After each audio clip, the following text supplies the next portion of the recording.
I'm gonna trust myself. Oh, I'm gonna love myself. I'm gonna trust myself, love myself, believe in myself like I used to. Oh. What's up, everybody? I'm Keith Kilgore, one of the co-hosts of 25-8. Got Johnny Free with us as well today. We have three special guests. We have two Navy SEALs, Sully and Gus. Thank y'all for being here remote. Sorry y'all couldn't make it in person. Then we have Judd Lormand. Yes, sir. What's up, buddy? What's up, who man? plays a SEAL on the show. That's right. SEAL Just team. play one on TV. Yeah. So I gotta ask though, when they sent y'all to do this show, obviously they've been to Coronado. It's one of my favorite places in America. Did you get to go there? Unfortunately, no. Okay. Originally, when the show started, the idea was they were going to put us all through some sort of boot camp somewhere. And the producers of the show wanted to do that. And then CBS got wind of that and said, absolutely not, due to liability, right? They're thinking 6, 7 actors out there. This could go really bad. Oh, yeah. So we didn't. It was canceled. And we were all kind of bummed because we were psyched up for it. But ended up being actually pretty cool because it was one of those things where every step of the way, it was on-the-job training. You learned as you went. So we learned eventually. But, yeah, we were hoping to go down there and do something, but we didn't get to. But you got to hang out with those guys. Oh, man, I've gotten to meet so many guys. Like, it's been a dream come true, actually. Awesome.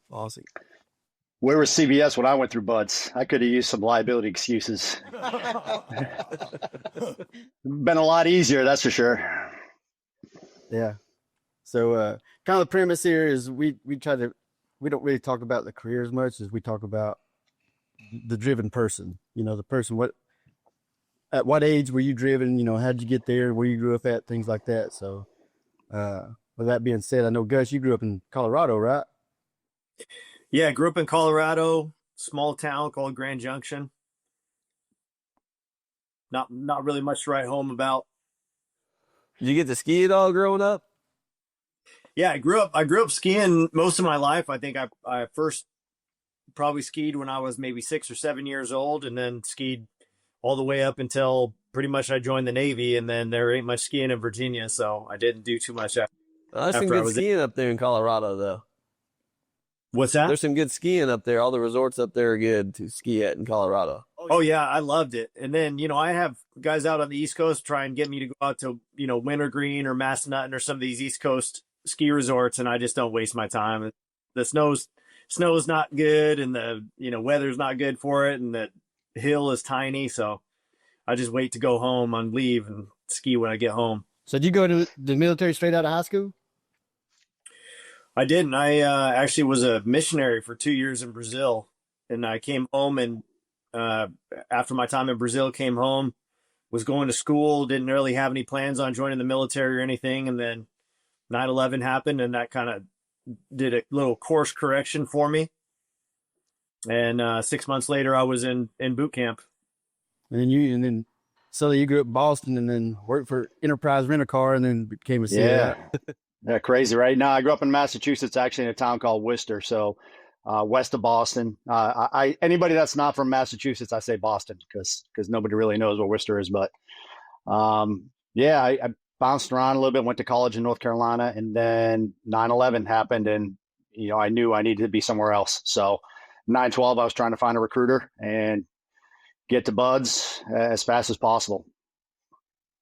And here I am on your show. The culmination of my career, Johnny. Hey, you just hit the pinnacle now, baby. You just hit the pinnacle. I peaked, bro. I peaked now. No one pronounces that town's name like that, because I remember we played a show up there, and I remember that we called it like Worcester or something, and we got yelled at. They'll run you out of town, bro. They'll run you out of town if you say that. Yeah, they were not happy, but it worked out. I just want to know why nobody in Massachusetts can say an R. In Boston, Car. Car. That's where the Pilgrims landed, so you had the accent, not me. You know what I mean? And then, Judd, you grew up in Louisiana? I grew up in Louisiana. I was born in Texas. Went over to Saudi Arabia for a few years as a kid.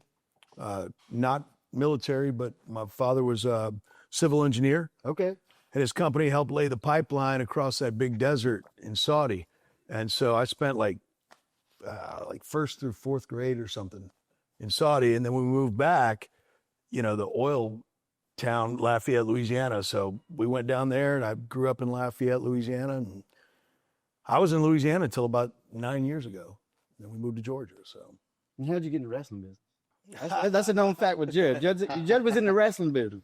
man, I've always been, I'm like you, Johnny. I've always been a fan since growing up. And, you know, I actually tell some of the guys that I know that wrestle, like, they're always talking to me about possibly moving into the Hollywood stuff, right? And I'm always talking to them about going the other direction. I'm like, I'm just using this to get to where you're at, you know what I mean? No, I've just always been a wrestling freak, man.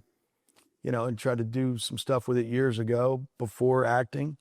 And yeah, I do everything I can for military groups and wrestling stuff. So yeah.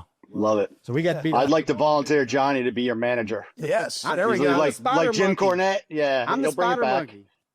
Yeah. We'll get you a cricket racket instead of a tennis racket, like, That's a good like Jim call, Cornette yeah. did back in the day. Yeah, yeah. I could see this. Yeah, a little ping pong I paddle. could see this happening. Yeah.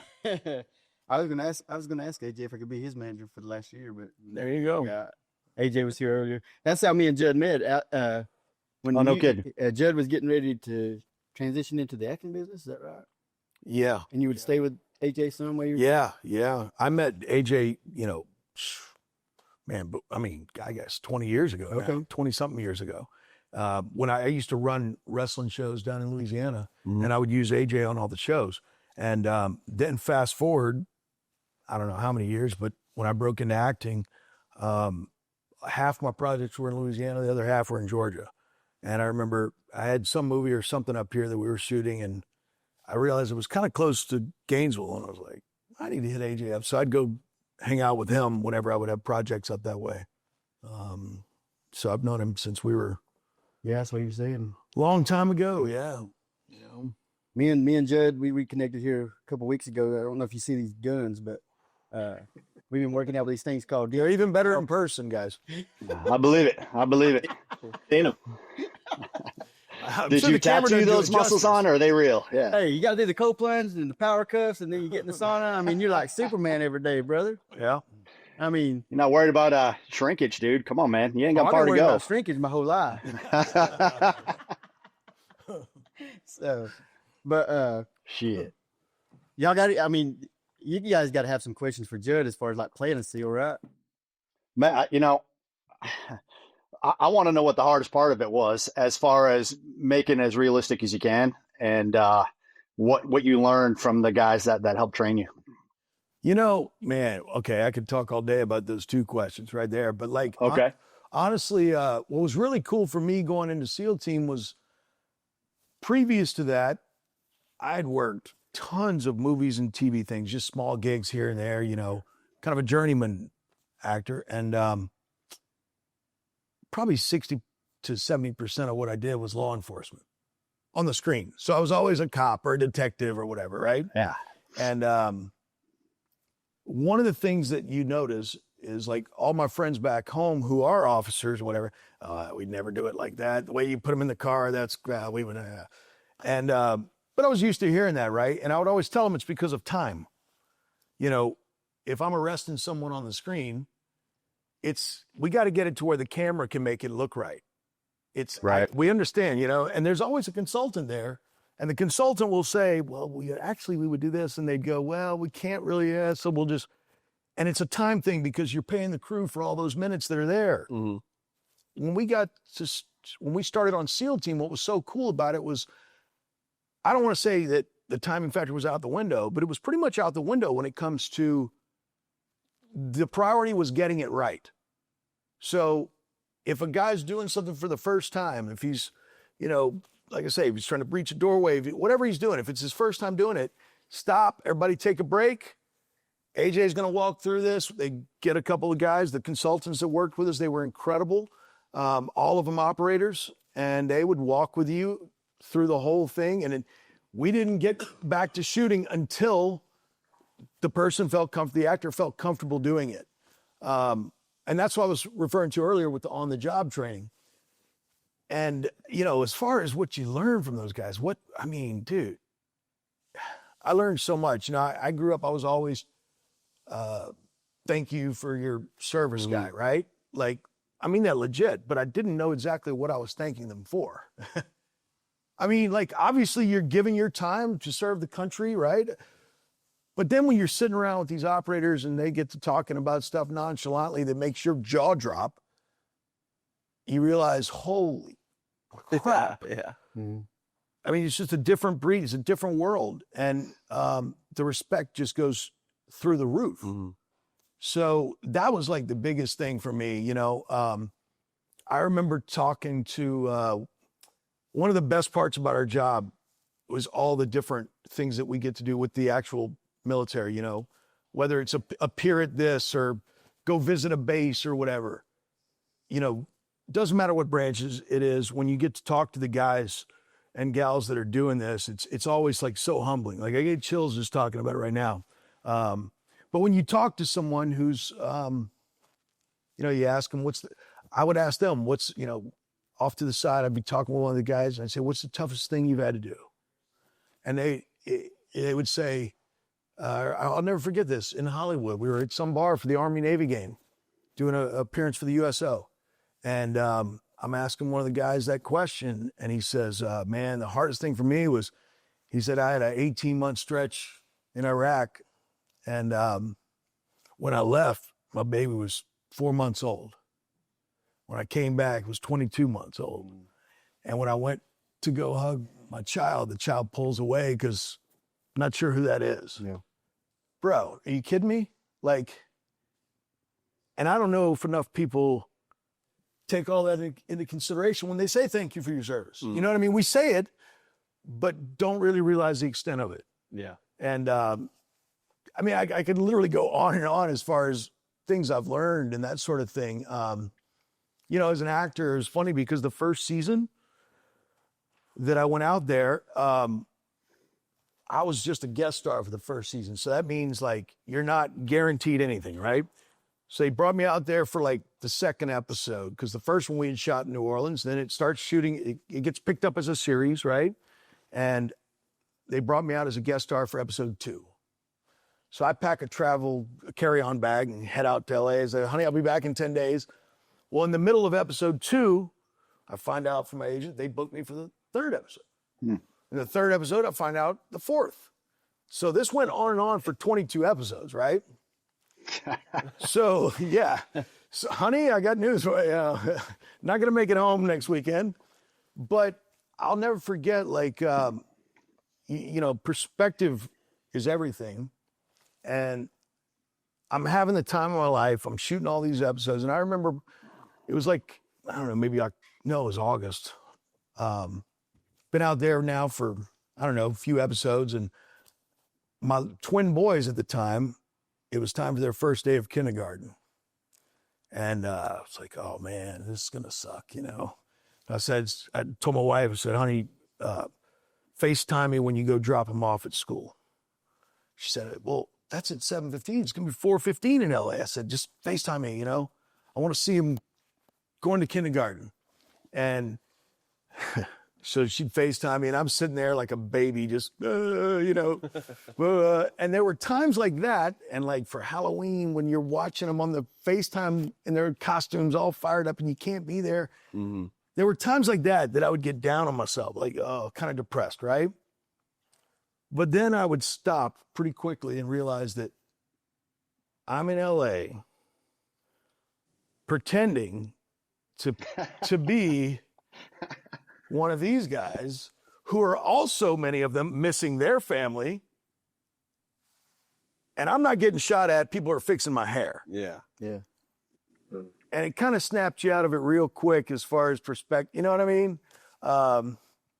So, yeah, there's so much I learned on that, man. I can say as far as what I learned, dude, it changed my entire perspective on life.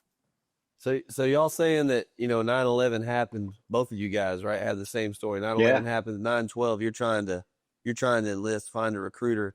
did you find that a lot of other people that you met in the military had the same exact story, like that day changed for a ton of people? I would say not just the military, specifically the teams. I mean, every dude, and I'm sure Gus can speak to this as well, coming into the team right after 9/11, that is why we were there. It wasn't coincidence. It was motivation. You know, my grandfather joined the Marines right after Pearl Harbor. Same thing. He had to do that. There was no choice. And I kind of felt, for me, there was no choice. If I want to protect my family, if I want to protect my community, then I need to be on the front lines. And the easiest way I could find to do that was to be a SEAL. And there was no other option for me than the SEAL teams. And it just so happened that we joined at a time where the next 20 years was war. And we're one of the few generations where we saw 2 decades, an entire enlistment of sustained combat. And it's a really unique experience that we got to have and really be a part of protecting our community and our country. So, man, I'm honored to be able to have done what I did. And it wasn't really a choice. It was it was a calling. And I believe that. Yeah, I think one of the things that you saw a lot was, because it was that time when guys joined because of 9/11. So guys had other things going on. You had guys, myself included, and Sully, who dropped out of college to join. You had guys who left careers in finance to join. You had people who had other things going on. And so when they joined, it's kind of that mindset of like, well, it's either going to be like tier 1 front lines, tip of the spear, or not. And so a lot of guys came in. I mean, everybody in my buds class that I think back to and remember, there was a handful of guys who had just graduated high school who joined like right out of high school. But then it was a lot of guys who were coming from some other background, some other area of life, and they had been doing something else. And they just dropped that, set that aside, and came in with that specific purpose. So it was a cool time to join. Like Sully said, it was a really unique 20 plus year career of sustained, going over and doing work. And to Judd's point, what you were talking about with calling your wife and everything. It's funny, like my first deployment in 2005, I remember, and this is how kind of technology advances, right? So first deployment, we go over, I'm in Iraq, and we had like a bank of phones, like dial phones, old school phones, right? Landline phones. And there's like 6 or 8 phones, and there's like a small plywood partition between the phones. So you're literally sitting there on the phone talking back home, and everybody else can hear what you're saying. There's no privacy. You can't see anybody. The connection's not great. And then, over the years, it's like Skype comes around, and then FaceTime comes around, and Zoom, and all these other different things. And by the time, I did my last deployment, I'm like face to face with my girlfriend every other day on a booming Wi-Fi connection that we're getting via satellite. And so it's just, I think back to the guys who went to combat in Vietnam, and those guys who wrote letters and maybe didn't hear from loved ones for 6 months at a time or something. Yeah. And the way it was for us, it was for sure hardship living, but definitely not like the generations past, right? I got to tell you, when he's talking about these phones, so my daughter and son wanted me to take them to a escape room the other day, which is a Jack the Ripper escape room. So they had one of these rotary phones with the thing. So one of the clues was you had to dial these phone numbers, and I said, y'all gotta go dial the number. And I look in there, and they're both looking at this thing. And like, what do we do? And we're like looking at this, and they finally like, Dad, how do we do this? And then I show them, I show them you gotta do the dial. And then I said, you gotta dial the number because they give you another code for another number to call. They get back over there again, and like, I don't know how to do this. This is too hard. I'm like, what? It's crazy because everybody's phone now, there's no buttons. No. Well, there's nothing. You just hit the screen and what you need, and that's it. Like, it's crazy. Yeah. And then half the time it's voice activated, right? Yeah. Siri calls. And they Spoiled. I don't even know how they do a show called Navy SEALs if you don't have chicks in it. How do you authenticate a show without the bar chicks in the show? You know what I'm saying? That really is one of the best places I've ever been. Chicks? Oh, it's unbelievable. Yeah. All right. What about anytime you want to come up. Can you talk about the history of it a little bit? Because I mean, that place is just unreal. The history of what? Chicks? Yeah, like all the memorabilia in there and everything. The bar chicks. Ask us. I don't know. I never went. I was married my whole time, so I spent very little times in chicks. I know. That's the story. Honestly, That's crazy. the story that we'll go. Right, yeah, right. we'll- Okay. We'll talk Gotcha. offline. Definitely didn't ever go to Chicks. No, I was in that bar with a baby, like holding my baby like a football. Beer in one hand, baby like a football, just hanging out. It was great. Yeah, Great so daytime. it's I can't tell you the history of the bar. I don't know when it was built or anything like that. All I know is when I came in when I first moved here in 2003 after Buds and everything, Chicks was already a mainstay and had been for many, many years of the teams. It was like where team guys went. You went there on Friday. Everybody went and hung out. You had platoon functions there. And in the 20 years that I've been out here, Chicks has grown. They've built a whole. There's so many things were going on. So many people were going there that they built a whole new wing called the Marlin onto. It's like they basically doubled the size of the place. And it's still, one of those places that everybody kind of knows. It's a legacy place. So for me, when like family or friends or whoever comes into town and they're like, hey, let's go to a place that kind of represents the vibe of the SEAL teams, East Coast SEAL teams. What's a place that we can go that's representative of that? And I take them to Chicks. I'm like, spent more time here with my platoon mates, with other guys, and hanging out as a new young team guy at that place than anywhere else. And the food's pretty good and the drinks are pretty good. So It's a good, people make Chief. We'll go have a party there. They'll buy a keg and have a party there. Retirement parties. Actually, we just went to one there last month. Funerals. Unfortunately, we do a lot of our, post-memorial gatherings after there that get pretty out of control. So it definitely has a lot of history for us specifically in that, there's pictures of our buddies that we lost hanging on the walls. And I tend to remember that place, hanging out with those guys. And I have some great stories of some of my buddies that passed away of doing really stupid shit there for the enjoyment of others. But it's such a great place. And I'll tell you one story from there. Scott Dayton, who was one of my EOD guys, who we lost in Syria to a houseborn IED. He had his funeral here, and they did a memorial for him after. And Gus had mentioned the Marlin room, but they also put a tiki bar off of that. So it's really just a summertime thatched roof tiki bar, completely open to the elements, and are just a really cool setting because it's on the water. And we did his memorial there after the fact, and his daughter really wanted to do. Have you seen the lanterns that you put them in a paper bag and then they fly away?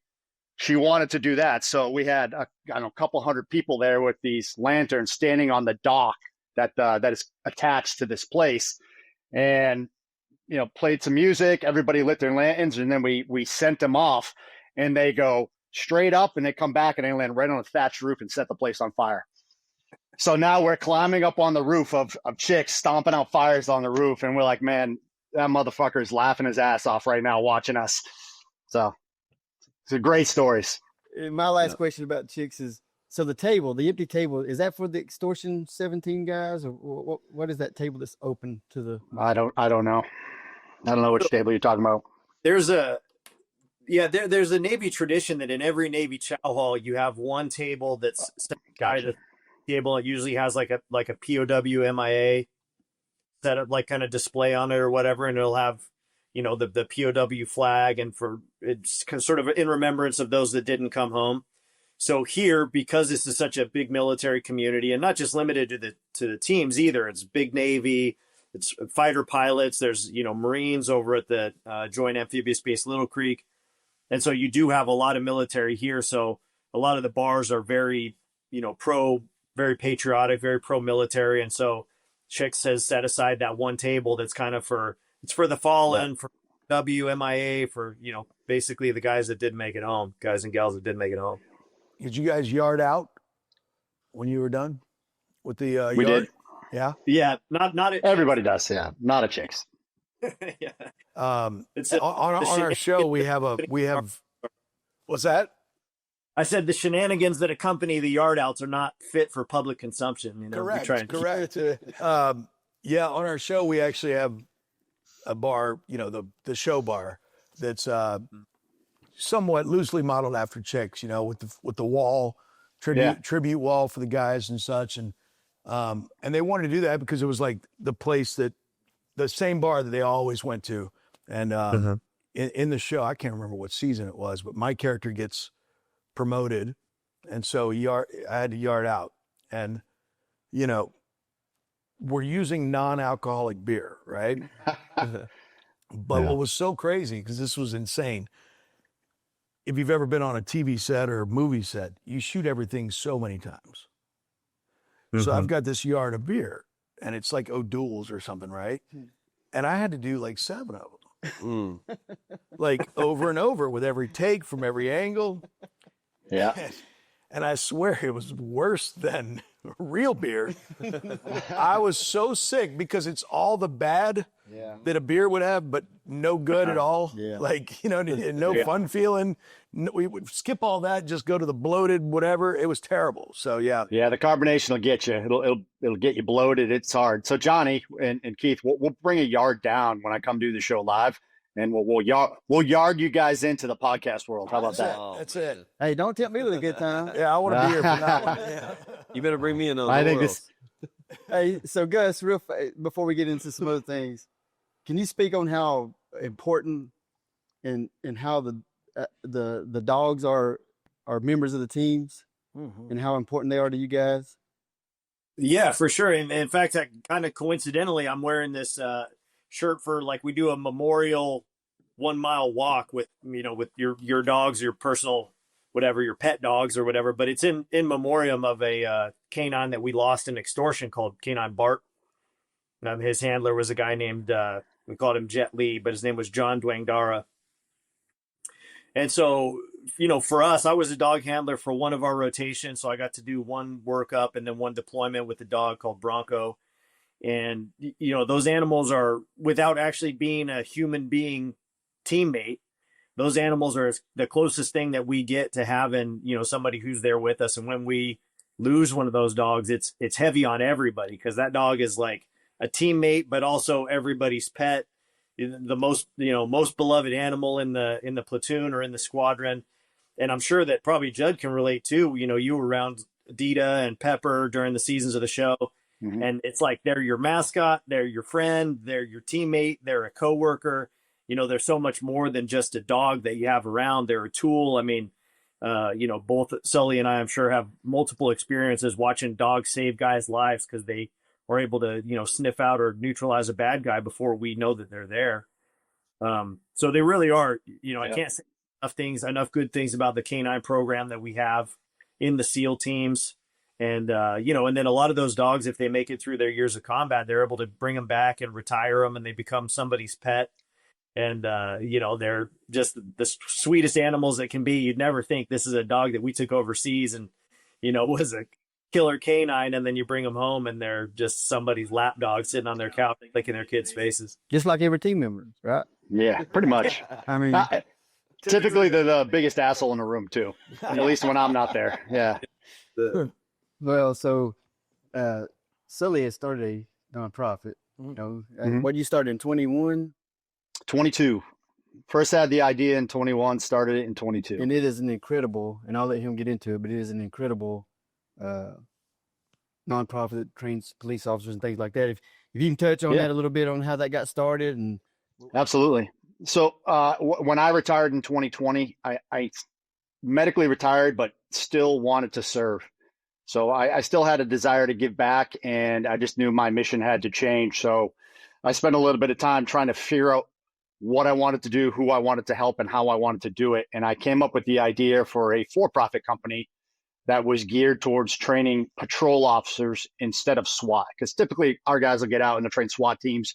It's a much closer one-to-one comparison as far as tactics. But what we were seeing in 2020 with, you know, defund movement and some other things going on around the country is that our patrol officers, our school resource officers were really having a difficult time in their job in general, but also in receiving the training they needed to be efficient at some of the high profile things that they were asked to respond to, particularly active shooters. So my goal in starting that company was to be the using our 20 years of combat experience from the time we joined after 9/11 till we got out, to be able to provide some critical incident response training for these officers.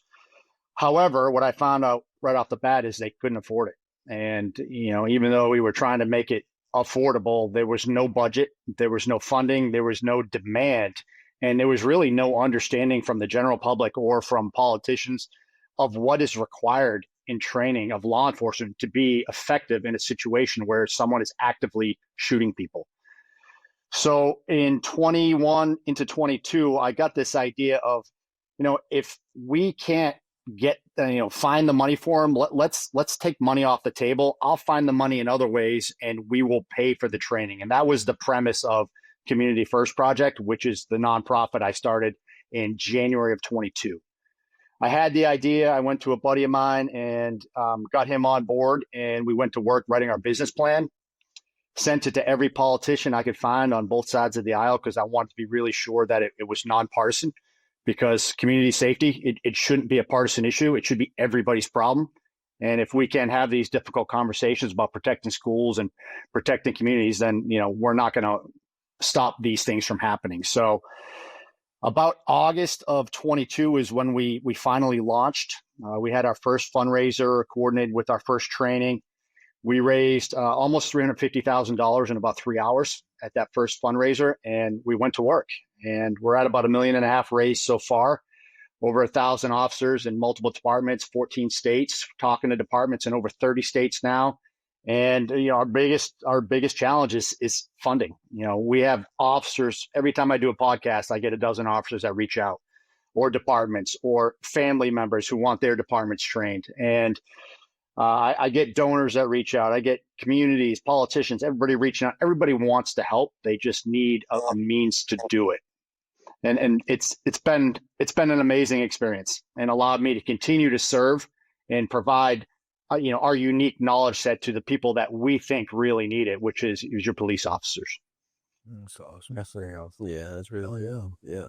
It's cool that after you do these podcasts that people reach out, because it's going places. So I wish you the best of luck in that, man. I hope. I appreciate it, man. And we appreciate you guys having us on. Gus obviously came on board this past year and is working with us now. So, every time a podcast or guys like you have us on and propagate the message and help us get the word out there, it helps, because half the problem is people don't realize there's a problem.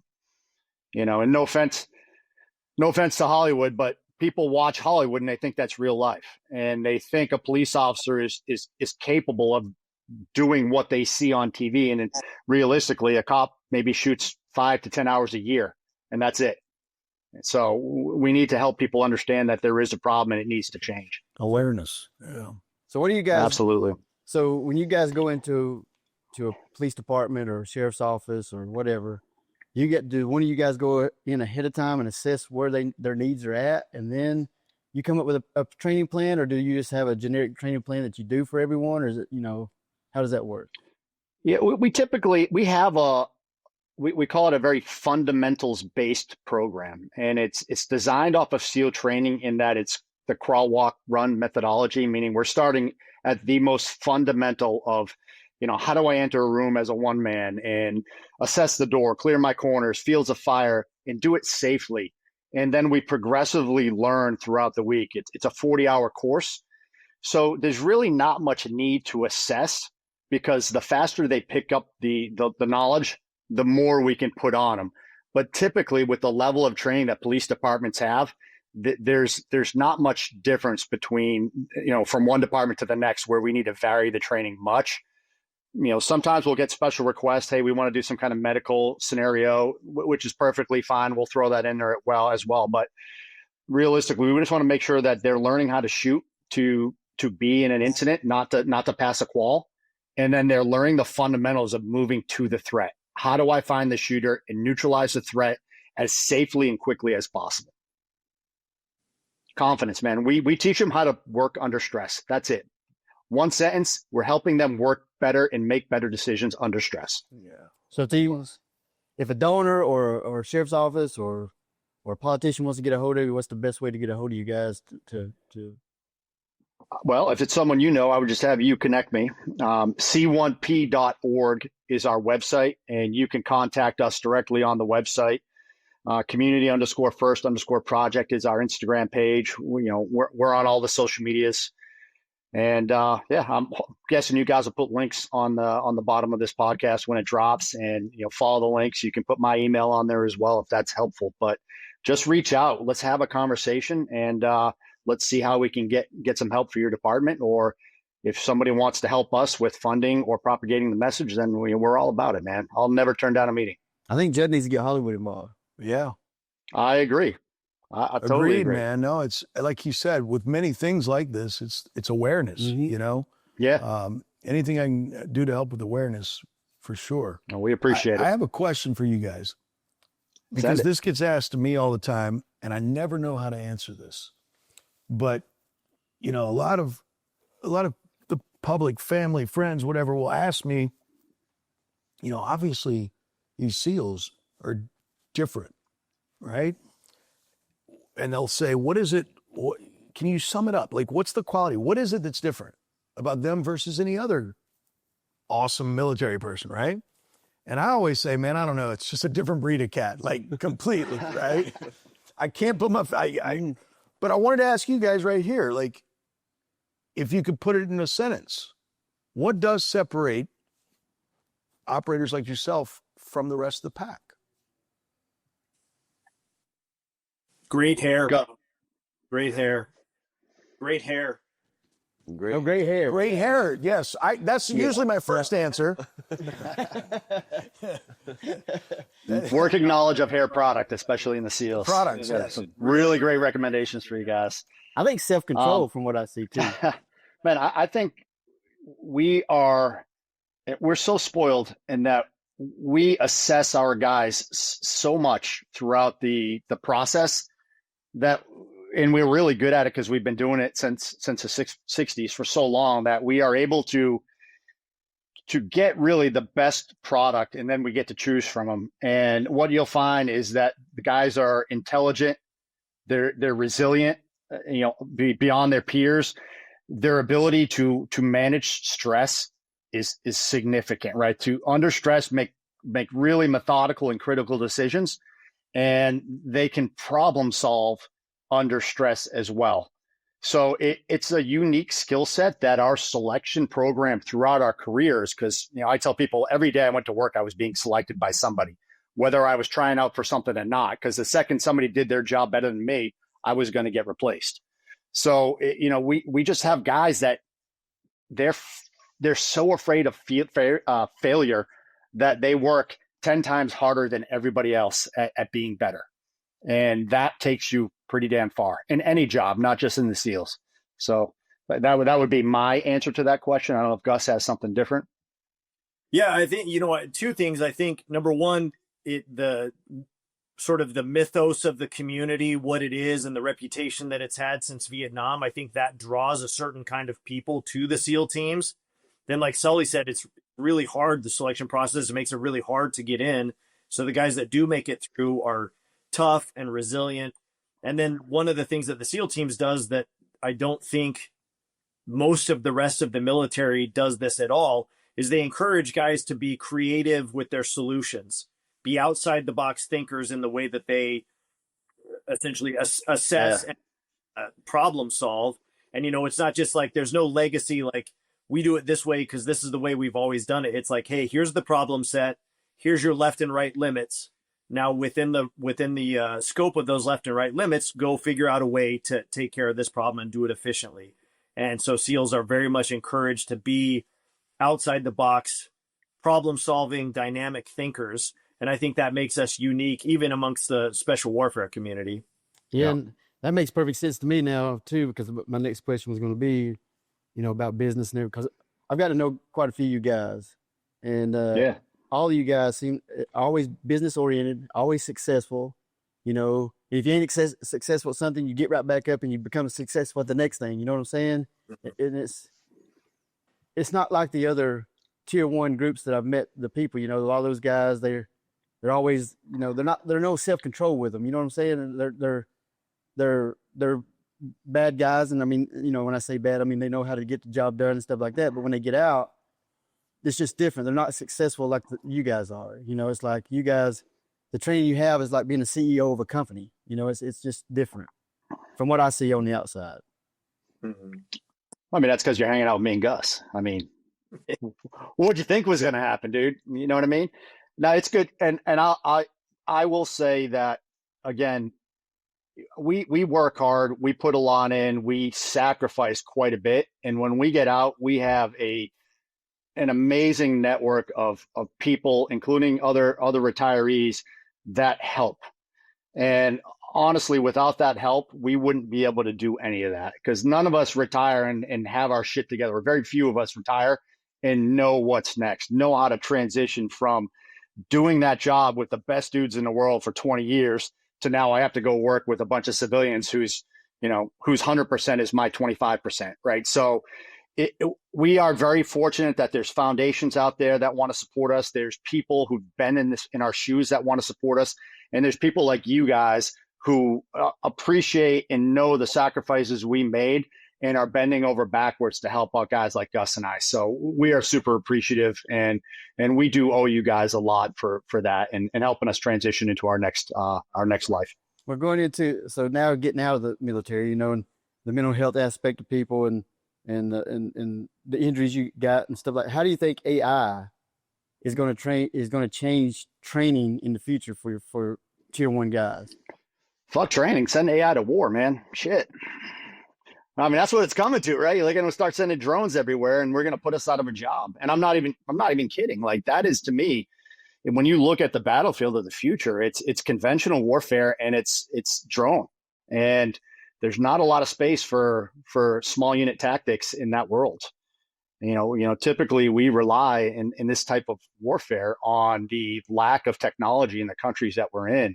And that battlefield is getting a lot more even than it was. So, to answer your question, I think there's a lot of ways for us to track health, mental health, physical health that we didn't have when we were coming up that allows us to stay ahead of injuries and ahead of mental health problems. But, that will help the next generation. But as far as the guys now, there's nothing that's going to be better for our guys getting out and the guys that have just gotten out than being able to talk to people that have been there and making it culturally acceptable to talk about mental health and physical health in a community of alpha males that don't want to share that stuff with other dudes. And it's a big bridge to cross, but that, a lot of what we do as veterans, a lot of what we are, and I think this is a required thing, is we need to be looking out for each other and we need to be making that socially and culturally acceptable. Yeah. And how do you think AI is going to change the acting world? Man, I think you're going to see an explosion of it in the next couple of years. As they say with any of this AI stuff, whether it's video or just asking the Chat GPT world questions, it gets smarter and smarter, right? It gets better and better. I think you're going to get to a point where you're going to watch a video and not realize it's not a real person. But when I say there's going to be an explosion, I think there'll be an explosion of it at first, because Hollywood is typically a business of let's do what was successful for them. So, in the 80s when buddy cop movies came in, well, it wasn't just one. It was like every show, every network's got a buddy cop show and, Yep. So once it's successful for one of these studios, I think you're going to see a lot of them. But I do think that at the end of the day, that bubble will burst a little bit. That's the long-term look at it, because I think that humans want to watch the emotions and the stories of other humans. So I think I predict it's going to be an explosion. It's going to put a lot of people out of work, and then it'll kind of even out after that, because I think that the audience is eventually going to want to go back to people experiencing people issues. Mm-hmm. What about like, because AI, I've seen they can take somebody's voice, make it sound just them, and make them like look like they said something. Yeah. Do you think like a voiceover, like cartoons or anything, do you see AI maybe taking part into that? Yeah, unfortunately, and I guess that person, if they steal that voice, I mean, they'd have to pay. Yeah, I don't know. There's all kinds of there's all kinds of new scenarios right now that are being litigated that no one ever dreamed would have to be litigated. Like, this wasn't an issue 5, 6, 7 years ago. you know, which was part of that whole strike business a couple years ago. Nobody knows where it's going to land, but yeah, there's so many things like that to work out. You know, I'll give you an example. I can't remember the actor's name and I can't remember the project, but there was some news a year or two ago about a guy who they used his likeness in a sequel, and it was digital, right? It was AI. And this guy was going to sue, and the clause that the studio was standing on, saying that they had a right to do it, was the fact that, well, you signed off for us to be able to merchandise you. Like we can use Judd's likeness as Iron Man, right? Well, when this was put into play, this meant lunchboxes, T-shirts, whatever, video games. It didn't mean another movie, right? Because that wasn't even something we thought of. Yeah. But now it is. So who's guilty and who's like, where does that land? I don't know. So we've got a lot of that stuff to work out over the next few years, because I think it's gonna, again, I think you're gonna see it. And you know, unfortunately, the thing that it's really messing up already is your crew. You know, people that build and design sets and whatever. Well, we can just create the set with AI. Yeah. We don't need to build the Taj Mahal to look like the Taj Mahal. We can just build it in the computer. And so the jobs shrink up. So that's, you know, a sad part. But I always say this, you go back to like when cars were made, I'm sure there were people crying about the fact that like, what about the horse trainers and the guys that make the carts that people go in? And what about the guy who does the horseshoes? They're going to be out of work. But mankind has a way of figuring stuff out, and hopefully not too much bloodshed in the workforce will happen. But yeah, we're going to see some changes. I do predict that. So you being in the acting world, do you have a certain part that you're like, man, I'm glad I played that part. I'm glad I had that. SEAL team, Or for sure. That was your. Yeah, and I've said this before, and it's I'm not just saying it, but there was a time in our first season when I started. Okay, so I remember talking to one of our guys who's at the time he was in the writers' room, but you know, our show, one of the coolest things about it was there was always one or two SEALs in the writers' room. So if something got written by the Hollywood writers that they wouldn't do, it didn't make the pages. It was out, right? So I knew that was kind of cool. And then I was talking to one of the guys that does this for the writers during season one. It was like the end of season one. He said, yeah, you know, and he mentioned something about everything we've done so far has been an actual mission, you know, and he says it in passing. And I said, wait, what? And he said, every mission that we've had on the show was based on a real mission. Like we changed the names and the countries and the whatever, but it was a real, and I said, whoa, time out. You mean, and I'm like, on episode 5, whenever they do this, and he's like, you're telling me that really happened? He's like, oh yeah, like several times. So I was blown away at how real it was. But, and remind me of your original question. Because it was just if you had a favorite like part or job that you got. Or so then I'm realizing that these aren't just military guys that are, you know, thank you for your service, like I said at the beginning. They're actual superheroes. And I mean that like dead serious. And so for me, what was really cool was realizing, a lady asked me on the plane years ago, my kids were like 3 at the time. I was doing acting, I hadn't hit SEAL team, and this lady asked me one time, she said, well, what's your dream role? And I was like, no one's ever asked me, I don't know. And about 20 minutes later on the plane, I said, oh, I know this is going to sound crazy, but Sesame Street. Because I'd like to be so experienced of an actor that they had me as a guest on Sesame Street, because at the time my kids watched Sesame Street. Well, then it became like my dream role would be a crazy character in one of the animated movies, right? Because they were into that. And then they got into like Marvel and all this stuff. And it was right at the time that I was doing SEAL team, and I was like, man, this is awesome, because it's not a Marvel superhero movie. But one day when my kids go back and watch their dad on TV, if they go watch the episodes 15 years from now, they're going to realize that I actually played a real superhero. Mm-hmm. And that right there, I like to think that there'll be lots of other great projects to come up, and I'll keep working and whatever. But as far as a project that for me was so fulfilling on so many levels, yeah, SEAL team. Well, that's cool, and I'm glad that they had actual SEALs and it was based on actual. Because when I was a kid, I was 5, 6 years old. Probably shouldn't have watched the movie at that age. A Backdraft, right? Yeah. My uncle was a Houston fireman, and I remember I was sitting there. I was like, man, I saw Backdraft the other day. He goes, none of that would ever happen.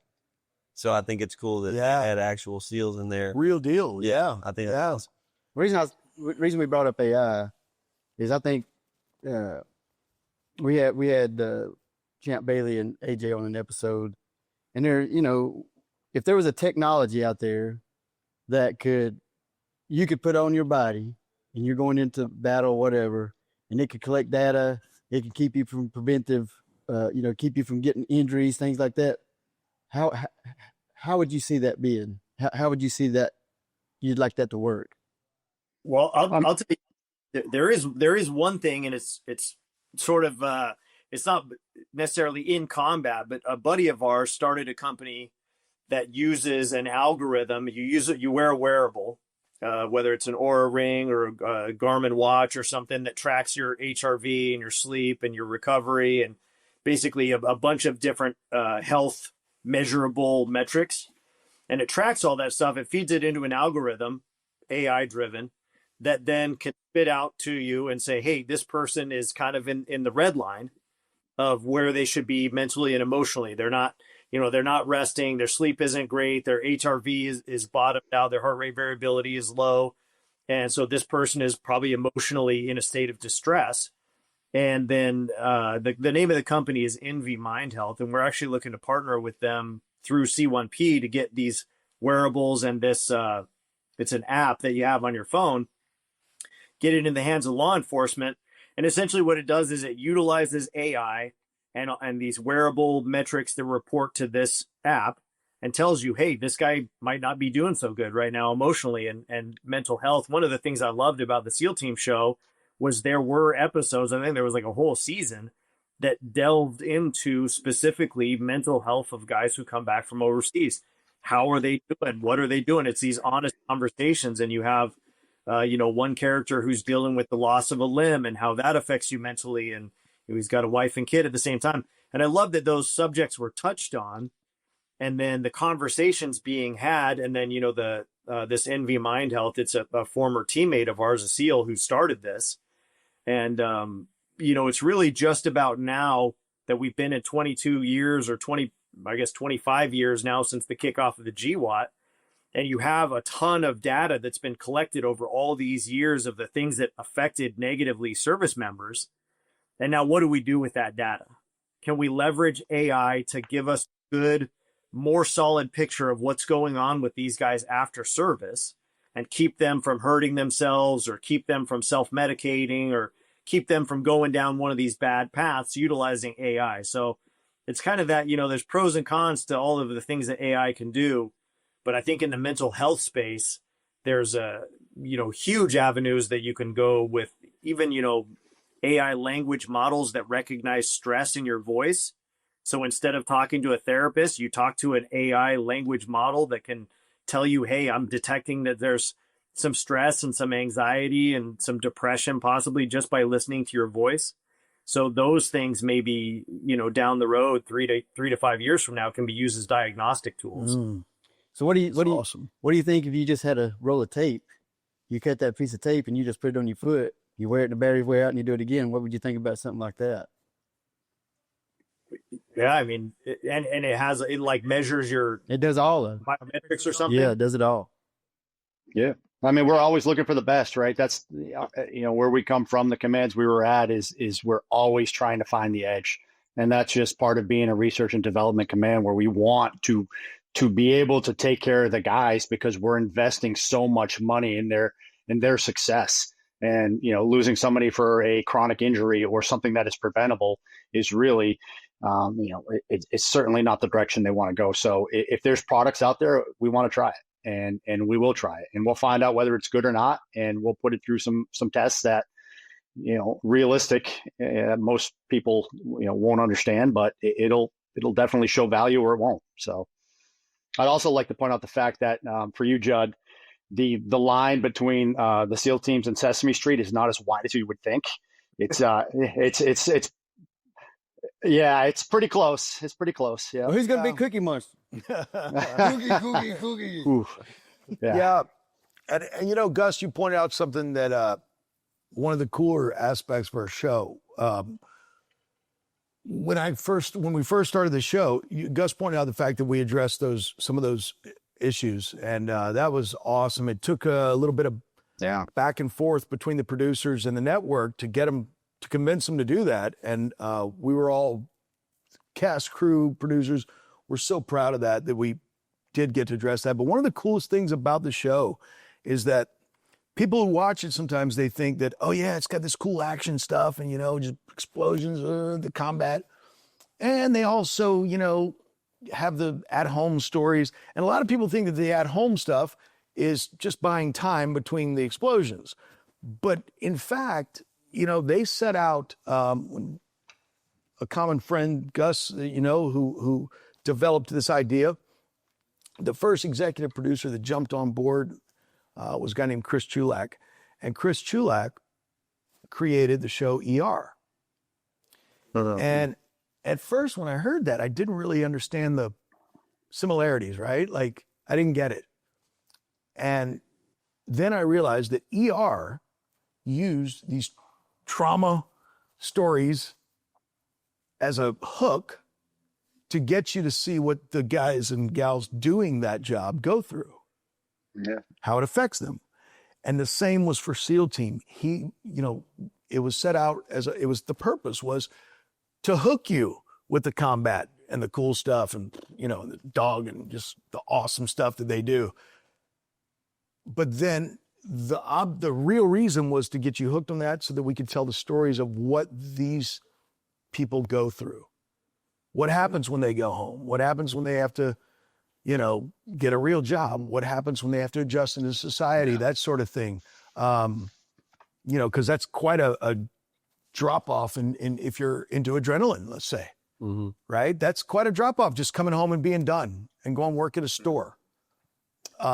So that was the purpose of the show, was to show those things, not just boom, boom, So I'm glad that you mentioned that. And I like the show specifically for that reason, is because it has that balance, right? It's, people ask me sometimes, do you watch the SEAL Team show? And I do, because I have, friends on the show. But they're like, well, is it real? Is it realistic? Or, are the action sequences real? Is the conversation real? And I said, to the extent possible, both the action and the conversation, the emotional component, the relationships, all of that stuff is about as real as you can get and still have a marketable TV show, Yeah. I only got one last question, then I'm going to let you and Judd take it to the end here. But what's your go-to food after a night out with Johnny? It gets sobered up. I mean, After a night out with Johnny, I'm not eating. I know you got a couple IV bags you got to keep in your back pocket when you go out with me. But Man, it's a good question. I don't ever remember anything that happens after my night out with Johnny, so it's hard to remember eating, Good answer. if we're being honest. Oh yeah. Yeah. And I just want to say, when I come down and do the show in person, if we make that happen, I fully expect there to be a bottle of whiskey on the table in front of you guys, and we're gonna be sipping on some whiskey while we talk. And Johnny's going to yard out too. After you do your yard, he's got a yard in. He just started this podcast. He's got a yard in. You That's can right. yard out, Hey, that's right. yard out down the road. hey, you put me on the first. I just want one of you to put me on your back and jump out of a plane. I don't care. Whatever, I ain't scared. Well, you go on the front. Yeah, if you're I on the gotta go back, in there's front. no parachute. I That'd be a bad gotta thing. be like a little monkey in the front. Well, we can't thank y'all enough for your time. We really do appreciate y'all. Thank you, buddy. Oh, yeah, man. Thank you. Yep. Thank you for being here. Yeah, certainly. Appreciate you guys again. Can't thank you enough for helping us get our message out and for making these connections. And Thank you. We're gonna have you back real soon. Don't worry. Love it. Yeah, and let us know when y'all get down to our neck of the woods over here. Will do. Yep. Well, Absolutely. for myself, And I'm gonna, and I'm Go ahead, go gonna ahead. up and do chicks at some point. Oh, we'll go up there. That's happening. Yeah. Oh, that's happening. We're just gonna go. Let's do something in August. Yeah, I'm gonna tell the family it's research. You're already up there, right? It's Come up. awesome. It's So we're research. starting in May all the way through September. That's the time you want to be here. So come up anytime. Let's get you guys up here. Let's go to Chicks. Let's hang out. Maybe we'll record an episode up here. Yeah, that's what we want to do. Yeah, There we go. We want to record an episode of Chick. Yeah. Everybody been talking about that. So. Damn Oh, right. at Chicks. So- All right. Oh, there you go. Well, for myself, man. Johnny Free, Judd, thank you for being here. Sully, Gus, I hope y'all have a great day, man. Thank y'all for being a part of 25-8. I'm gonna trust myself. Oh, I'm gonna love myself.